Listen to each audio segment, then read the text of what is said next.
It's the game day preview, better known as the GDP, brought to you this time around by Smithfield. Flavor hails from Smithfield, a guy who knows plenty about flavor. My man Mike Burnop is with me. And Mikey, conference opener, as Coach Beamer said, disappointing result last week, but everything still lies ahead of this team.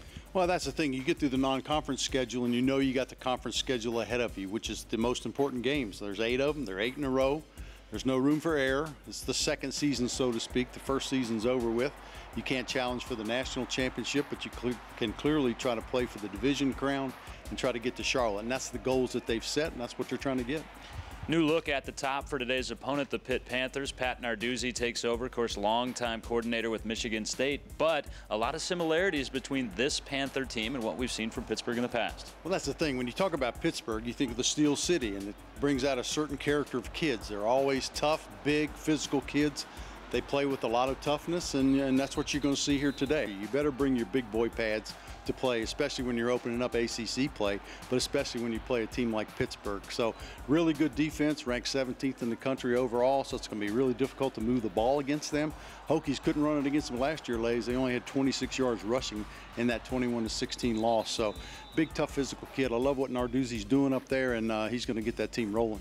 Big, tough, and physical. That would be apropos in describing last year's ACC Player of the Year, James Conner. Unfortunately for Pitt, he went down to injury, but Quadre Ollison's done a pretty nice job filling in for him. He'll be a load for the Hokies to deal with today. No doubt about it. I mean, he is a dude, 6'2", 230 freshman, and averaging like 7.5 yards per carry. He has definitely toted the mail for the Panthers, and that's certainly good to see. Losing a Player of the Year like they did, that's tough. Hate to see that for Conner. Great running back.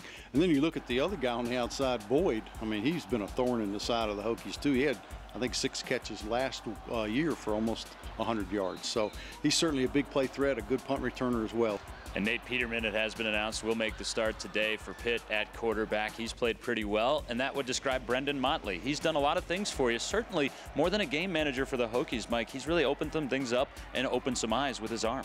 After 3 starts, you can just kind of see his maturation. He's gotten better. His decision-making's been better.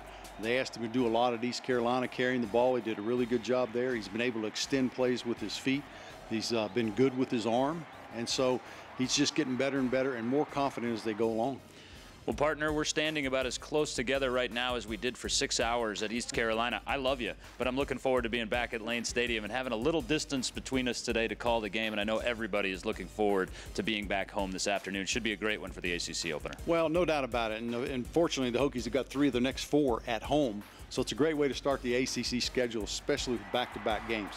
He's Mike Burnop. I'm John Laaser. That's the game day preview brought to you by Smithfield. Flavor hails from Smithfield. #GDP, kids. Get on board.